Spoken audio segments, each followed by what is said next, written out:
పిల్లలకు కూడా health insurance policy తీసుకోవాలా? 80% ఆఫ్ ఇండియన్స్ కి ఎట్లాంటి హెల్త్ ఇన్సూరెన్స్ లేదు.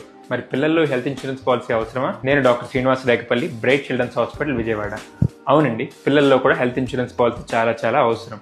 ఎందుకని పిల్లల్లో హెల్త్ ఇన్సూరెన్స్ పాలసీ తీసుకోవాలంటే, ఎస్పెషల్లీ మాన్సూన్ సీజన్, ఈ వానాకాలం స్టార్ట్ అయిన తర్వాత పిల్లల్లో డెంగీ, మలేరియా, టైఫాయిడ్ లాంటి రకరకాల జబ్బులు వస్తూ ఉంటాయి. ఒకసారి వైరల్ ఇన్ఫెక్షన్స్ కూడా చాలా సివియర్గా వస్తుంది. అట్లాంటప్పుడు హాస్పిటల్లో అడ్మిట్ చేయాల్సిన అవసరం రావచ్చు. ఇట్లా అడ్మిషన్ అవసరం అయినప్పుడు మీకు హెల్త్ ఇన్సూరెన్స్ పాలసీ ఉంటే మీకు కాస్ట్ చాలా వరకు కలిసి వస్తుంది. మీకు ఫైనాన్షియల్ బర్డెన్ ఉండదు. అండ్ ఒక్కొక్కసారి అనుకోని విధంగా సర్జరీస్ కానీ యాక్సిడెంట్స్ కానీ అయ్యే అవకాశం ఎవరికైనా ఉంటుంది.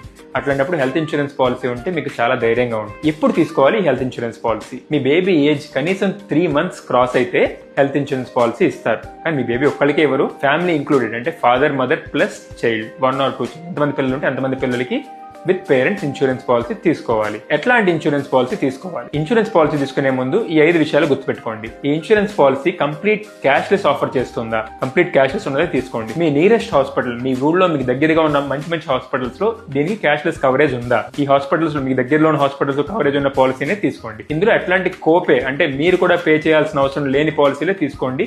మీకు ఫైనాన్షియల్ బర్డెన్ ఉండదు. రేపొద్దున లిమిట్ లేని పాలసీ తీసుకోండి. రూమ్ రెంట్ లిమిట్ లేకపోతేనే మీకు అన్ని రకాల ప్రాబ్లమ్స్ త్వరగా కవర్ అవుతాయి. అండ్ వెయిటింగ్ పీరియడ్ ఎందులో తక్కువ ఉంటే అదే తీసుకోండి. కొన్ని రకాల పాలసీల్లో వెయిటింగ్ పీరియడ్ ఎక్కువగా ఉంటుంది, అట్లాంటివి తీసుకోవద్దు. ఎంతకి తీసుకోవాలి? మినిమం 5 lakhs అయినా కవరేజ్ ఉంటేనే ఈ కాలంలో దేనికైనా సరిపోతుంది ఫ్యామిలీ మొత్తానికి. సో మినిమం 5 lakhs నుంచి ఆ తర్వాత మీ ఫైనాన్షియల్ క్యాపబిలిటీని బట్టి ఎంతకైనా కవర్ తీసుకోండి.